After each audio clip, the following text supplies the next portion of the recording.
ಇದೀಗ ಒಂದು breaking news ಇದೆ. ದೋಸ್ತಿ ಸರ್ಕಾರದ ಸೀಟು ಹಂಚಿಕೆ ಬಹುತೇಕ ಪೂರ್ಣವಾಗ್ತಾ ಇದೆ.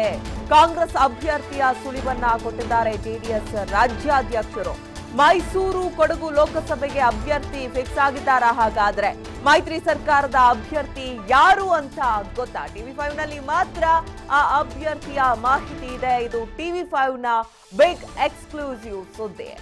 ದೋಸ್ತಿ ಸರ್ಕಾರದ ಲೋಕಸಭೆ ಸೀಟು ಹಂಚಿಕೆ ಬಹುತೇಕ ಪೂರ್ಣವಾಗಿದೆಯಾ ಅನ್ನುವಂಥದ್ದು. ಯಾಕಂದ್ರೆ ಕಾಂಗ್ರೆಸ್ ಅಭ್ಯರ್ಥಿಯ ಸುಳಿವನ್ನ ಸ್ವತಃ ಜೆಡಿಎಸ್ ರಾಜ್ಯಾಧ್ಯಕ್ಷರೇ ಬಿಟ್ಕೊಟ್ಟಿದ್ದಾರೆ. ಮೈಸೂರು ಕೊಡಗು ಲೋಕಸಭೆಗೆ ಯಾರು ಅಭ್ಯರ್ಥಿ ಫಿಕ್ಸ್ ಆಗಿದ್ದಾರೆ ಅನ್ನುವಂತ ಹೆಸರು ಘೋಷಣೆ ಮಾಡಿದ್ದಾರೆ. ಮೈತ್ರಿ ಸರ್ಕಾರದ ಅಭ್ಯರ್ಥಿ ಯಾರಂತ ನಿಮ್ಗೇನಾದ್ರೂ ಗೊತ್ತಾ? TV5 ನಲ್ಲಿ ಮಾತ್ರ ಅಭ್ಯರ್ಥಿಯ ಮಾಹಿತಿ ಲಭ್ಯವಾಗ್ತಾ ಇದೆ.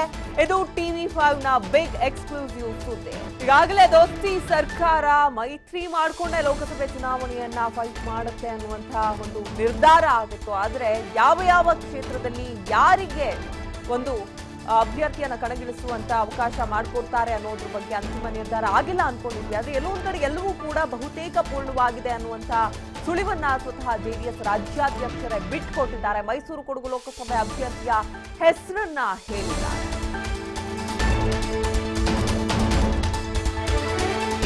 ಇದು TV5 ನ ಬಿಗ್ ಎಕ್ಸ್ಕ್ಲೂಸಿವ್ ಸುದ್ದಿ. ಆ ಅಭ್ಯರ್ಥಿ ಬೇರೆ ಯಾರು ಅಲ್ಲ, ವಿಜಯ್ ಶಂಕರ್ ಮೈಸೂರು ಕೊಡಗು ಲೋಕಸಭಾ ಅಭ್ಯರ್ಥಿ ಅನ್ನೋದು ಇದೀಗ ಬಹಿರಂಗವಾಗಿದೆ.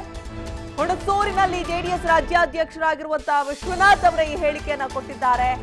ಸಂಗೊಳ್ಳಿ ರಾಯಣ್ಣ ಸ್ಮರಣೆ ಕಾರ್ಯಕ್ರಮದಲ್ಲಿ ಒಂದು ಹೇಳಿಕೆಯನ್ನ ಕೊಟ್ಟಿದ್ದಾರೆ. ಹುಣಸೂರಿನ ಕನಕ ಭವನದಲ್ಲಿ ನಡೆದಂತಹ ಕಾರ್ಯಕ್ರಮ ಇದಾಗಿತ್ತು. ಅದರಲ್ಲಿ ಜೆಡಿಎಸ್ ರಾಜ್ಯಾಧ್ಯಕ್ಷರಾಗಿರುವಂತಹ ವಿಶ್ವನಾಥ್ ಕೊಟ್ಟಿರುವಂತಹ ಹೇಳಿಕೆ ಇದು. ವಿಜಯ್ ಶಂಕರ್ ಅವರೇ ಲೋಕಸಭೆ ಅಭ್ಯರ್ಥಿ ಅನ್ನುವಂಥದ್ದನ್ನ ಆ ಒಂದು ಕಾರ್ಯಕ್ರಮದಲ್ಲಿ ಘೋಷಣೆ ಮಾಡಿದ್ದಾರೆ. ದೋಸ್ತಿ ಸರ್ಕಾರದ ಸೀಟು ಹಂಚಿಕೆ ಬಹುತೇಕ ಪೂರ್ಣವಾದಂತೆ ಕಾಣ್ತಾ ಇದೆ. ಅದಕ್ಕೆ ಜೆಡಿಎಸ್ ರಾಜ್ಯಾಧ್ಯಕ್ಷರು ಕಾರ್ಯಕ್ರಮ ಒಂದರಲ್ಲಿ ಕೊಟ್ಟಿರುವಂತಹ ಹೇಳಿಕೆನೇ ಸಾಕ್ಷಿ. ವಿಜಯ್ ಶಂಕರ್ ಇವರು ಮೈಸೂರು ಕೊಡಗು ಲೋಕಸಭಾ ಅಭ್ಯರ್ಥಿ ಅನ್ನೋದು ಇದೀಗ ಬಹಿರಂಗ ಆಗಿದೆ. ಇದು TV5 ನ ಬಿಗ್ ಎಕ್ಸ್ಕ್ಲೂಸಿವ್ ಸುದ್ದಿ. ಹುಣಸೂರಿನಲ್ಲಿ ಜೆಡಿಎಸ್ ರಾಜ್ಯಾಧ್ಯಕ್ಷರಾಗಿರುವಂತಹ ವಿಶ್ವನಾಥ್ ಅವರೇ ಸ್ವತಃ ಈ ಹೇಳಿಕೆಯನ್ನ ಕೊಟ್ಟಿರೋದ್ರಿಂದ ಬಹುತೇಕ ಇದು ಖಚಿತ ಅಂತ ನಾವು ಅನ್ಕೊಳ್ತಾ ಇದ್ದೀವಿ. ಯಾಕಂದ್ರೆ ಯಾರೋ ಬೇರೆಯವರು ಒಂದು ಹೇಳಿಕೆಯನ್ನ ಕೊಟ್ಟಿದ್ರೆ, ಅಭ್ಯರ್ಥಿ ವಿಚಾರವಾಗಿ ಹೆಸರನ್ನ ಹೇಳಿದ್ರೆ ನಂಬೋದಕ್ಕೆ ಕಷ್ಟವಾಗ್ತಾ ಇತ್ತು ಅಥವಾ ಚರ್ಚೆಯಲ್ಲಿ ಇದೆ ಅನ್ಕೊಳ್ಬಹುದಾಗಿತ್ತು. ಆದ್ರೆ ಬಹುತೇಕ ಈ ಹೆಸರೇ ಖಚಿತವಾಗಿದೆ ಅನ್ನೋದು ಕನ್ಫರ್ಮ್ ಆಗ್ತಾ ಇರೋದು ಈ ಹೇಳಿಕೆಯನ್ನ ಕೊಟ್ಟಿರೋದು ಜೆಡಿಎಸ್ ರಾಜ್ಯಾಧ್ಯಕ್ಷರಾಗಿರುವಂತಹ ವಿಶ್ವನಾಥ್ ಅವರು.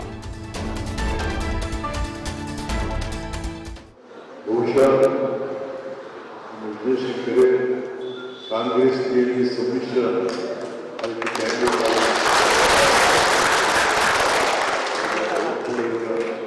ಮಡಿಕೇರಿ ಹಾಗಾಗಿ ಸ್ನೇಹಿತರೆ ಎಲ್ಲರೂ ಬಹುಶಃ ನಮ್ಮ ವಿಜಯಶಂಕರೇ ಕಾಂಗ್ರೆಸ್ ಜೆಡಿಎಸ್ ಸಮ್ಮಿಶ್ರ ಅದಕ್ಕೆ ಕ್ಯಾಂಡಿಡೇಟ್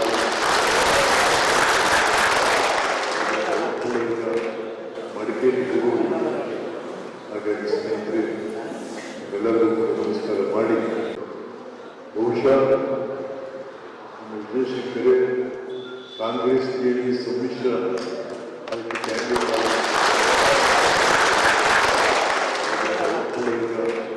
ಮಡಿಕೇರಿ ಹಾಗಾಗಿ ಸ್ನೇಹಿತರೆ ಎಲ್ಲರೂ ನಮಸ್ಕಾರ ಮಾಡಿ ಬಹುಶಃ ನಮ್ಮ ವಿಜಯಶಂಕರೇ ಕಾಂಗ್ರೆಸ್ ಜೆಡಿಎಸ್ ಸಮ್ಮಿಶ್ರ ಅದಕ್ಕೆ ಕ್ಯಾಂಡಿಡೇಟ್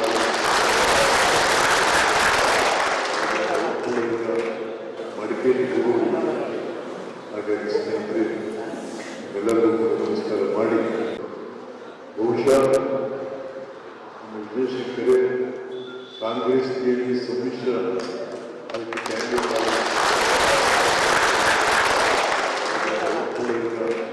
ಮಡಿಕೇರಿ ಹಾಗಾಗಿ ಸ್ನೇಹಿತರೆ ಇನ್ನು ಈ ವಿಚಾರವಾಗಿ ಮತ್ತಷ್ಟು ಮಾಹಿತಿ ನೀಡ್ತಾರೆ ನಮ್ಮ ಮೈಸೂರು ಪ್ರತಿನಿಧಿ ಸುರೇಶ್ ಬೇರೆ ಯಾರೋ ಈ ಒಂದು ಅಭ್ಯರ್ಥಿ ಇವರೇ ಅನ್ನೋ ಹೆಸರನ್ನ ಹೇಳಿದ್ರೆ ಬಹುಶಃ ಚರ್ಚೆಯಲ್ಲಿ ಇದೆಯೇನೋ ಅದಕ್ಕೆ ಹೇಳಿದ್ದಾರೆ ಅನ್ಕೊಳ್ಬಹುದಾಗಿತ್ತು. ಆದ್ರೆ ನಮಗೆ ಬಹುತೇಕ ಖಚಿತ ಆಗ್ತಿರೋದು ಈ ಹೇಳಿಕೆ ಕೊಟ್ಟಿರೋದು ಜೆಡಿಎಸ್ ನ ರಾಜ್ಯಾಧ್ಯಕ್ಷರಾಗಿರುವಂತಹ ವಿಶ್ವನಾಥ್ ಅವರು. ವಿಜಯ್ ಶಂಕರ್ ಅವರೇನ ಮೈಸೂರು ಕೊಡಗು ಸಮ್ಮಿಶ್ರ ಕ್ಯಾಂಡಿಡೇಟ್? ಹಾಗಾದ್ರೆ ಅಂಕಿತಾ, ಈಗಾಗಲೇ ಸಾಕಷ್ಟು ಚರ್ಚೆ ಆಗ್ತಿತ್ತು.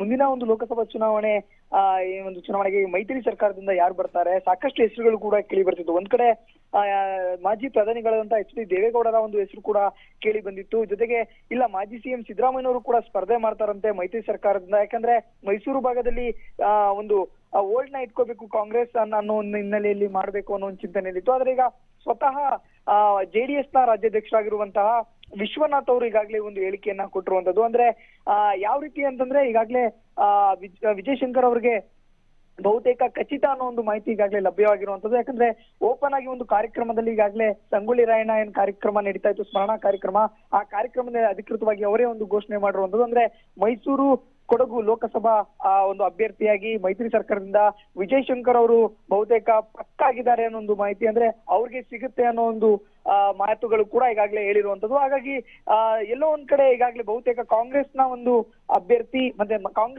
ಕಾಂಗ್ರೆಸ್ನ ಅಭ್ಯರ್ಥಿ ಅನ್ನೋದಕ್ಕಿಂತ ಮೈತ್ರಿ ಪಕ್ಷದ ಒಂದು ಅಭ್ಯರ್ಥಿಯಾಗಿ ಈಗಾಗಲೇ ವಿಜಯ್ ಶಂಕರ್ ಅವರು ಬಹುತೇಕ ಖಚಿತ ಆಗಿರುವಂತದ್ದು. ಈ ಹಿಂದೆನೇ ಏನಾದ್ರೂ ಮಾತುಕತೆ ಆಗಿತ್ತಾ ಅನ್ನೋ ಒಂದು ಪ್ರಶ್ನೆ ಕೂಡ ಇರುವಂತದ್ದು. ಯಾಕಂದ್ರೆ ಒಂದು ಕಾರ್ಯಕ್ರಮದಲ್ಲಿ ಏಕಾಏಕಿ ತುಂಬಿದ ಸಭೆಯಲ್ಲಿ ಜೆಡಿಎಸ್ ನ ರಾಜ್ಯಾಧ್ಯಕ್ಷರಾಗಿರುವಂತವರು ಕೂಡ ಜೊತೆಗೆ ಮಾಜಿ ಸಂಸದರು ಕೂಡ ಆಗಿರುವಂತವ್ರು ಏಕಾಏಕಿ ಒಂದು ಘೋಷಣೆ ಮಾಡುವಂತದ್ದು ಅಂದ್ರೆ ಸಂಪೂರ್ಣ ಮಾಹಿತಿಯನ್ನ ತಿಳ್ಕೊಂಡೇ ಮಾಡಿರ್ತಾರೆ. ಹಾಗಾಗಿ ಈ ಒಂದು ಕಾರ್ಯಕ್ರಮದಲ್ಲೂ ಕೂಡ ಈಗಾಗಲೇ ಅವರು ಹೇಳಿರುವಂತದ್ದು ಬಹುತೇಕ ವಿಜಯ್ ಶಂಕರ್ ಅವರು ಈ ಒಂದು ಮುಂದಿನ ಅಭ್ಯರ್ಥಿ ಅಂತೇಳಿ ಈಗಾಗಲೇ ಒಂದು ಹೇಳ್ತಿರುವಂತದ್ದು. ಹಾಗಾಗಿ ಬಹುತೇಕ ಖಚಿತ ಈಗಾಗಲೇ ಆಗಿರುವಂತದ್ದು. ಅಂಕಿತಾ, ಮೈಸೂರು ಕೊಡಗು ಈ ಒಂದು ಲೋಕಸಭಾ ಕ್ಷೇತ್ರಕ್ಕೆ ಸಾಕಷ್ಟು ಬೇರೆ ಬೇರೆ ಹೆಸರುಗಳು ಕೂಡ ಪೈಪೋಟಿಯಲ್ಲಿತ್ತು. ಆದ್ರೆ ವಿಜಯ್ ಶಂಕರ್ ಅವರ ಆಯ್ಕೆ ಅಂತ ಬಂದಾಗ ಈಗ ವಿಶ್ವನಾಥ್ ಅವರೇ ಹೇಳಿರೋದ್ರಿಂದ ಬಹುತೇಕ ಖಚಿತ ಅಂತಾನೆ ನಾವು ಕೂಡ ನಂಬ್ತೀವಿ. ಯಾವ ಸ್ಟ್ರಾಟಜಿ ಅಥವಾ ಇದರ ಹಿನ್ನೆಲೆ ಏನಿರ್ಬೋದು, ಉದ್ದೇಶ ಏನಿರ್ಬೋದು? ಅಂದ್ರೆ ಒಂದು ಅಂಶವನ್ನ ಇಲ್ಲಿ ಗಮನಿಸೋದಾದ್ರೆ ಸಿದ್ದರಾಮಯ್ಯನವರ ಒಂದು ಬಲಗೈ ಬಂಟ ಅಂತಾನೆ ಈಗಾಗಲೇ ಗುರುತಿಸ್ಕೊಂಡಿರುವಂತವ್ರು. ಯಾಕಂದ್ರೆ ಅವರು ಈಗಾಗಲೇ ಬಿಜೆಪಿಯನ್ನ ತೊರೆದು ಕಾಂಗ್ರೆಸ್ಗೆ ಬಂದು ಜಾಯ್ನ್ ಆಗಿರುವಂತದ್ದು. ಕಾಂಗ್ರೆಸ್ಗೆ ಬರುವ ಒಂದು ವೇಳೆಯಲ್ಲೂ ಕೂಡ ಒಂದು ಆಶ್ವಾಸನೆಯನ್ನ ಸ್ವತಃ ಸಿದ್ದರಾಮಯ್ಯನವರು ಕೊಟ್ಟಿರ್ತಾರೆ. ನೀವು ಬಂದ್ರೆ ನಮ್ಮ ಪಕ್ಷದಲ್ಲಿ ಉತ್ತಮವಾದಂತಹ ಒಂದು ಸ್ಥಾನಮಾನ ಮತ್ತೆ ಗೌರವಗಳನ್ನ ಕೊಡ್ತೇನೆ ಅನ್ನೋ ಒಂದು ಮಾತುಗಳನ್ನು ಕೂಡ ಹೇಳಿದ್ರು.